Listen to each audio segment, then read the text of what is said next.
Շնորհակալություն Տիկին Հայկազյան, այսինքն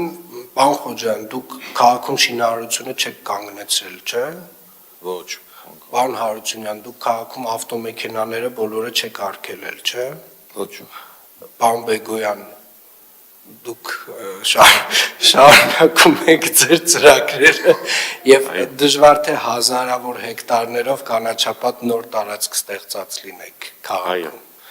Շատ լավ, հարգելի գործընկերներ, սիրելի երևանցիներ, իրականում օդի որակի խնդիրը Երևան քաղաքում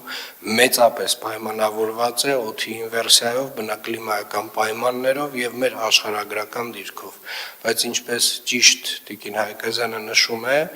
մենք ունենք որոշակի լծակներ, թեկուզ շատ փոքր չափով, բայց ազդելու օդի որակի վրա եւ այդ առումով ամբողջապես այն աշխատանքները, որոնք որ արվում են, կարծում եմ, են որոշակի ազդեցություն թողնելու են, բայց ինչ վերաբերում է գլոբալ փոփոխություններին, մենք այնուամենայնիվ պետք է շարունակաբար դիտարկենք մեծ ծավալով կանաչապատման աշխատանքները Երևան քաղաքից դուրս, որպեսզի կարողանանք թեկուզ որոշակի պատնեշ ստեղծել այն քամիների համար, որոնք որ բերում են այդ սմոգը, այդ օդը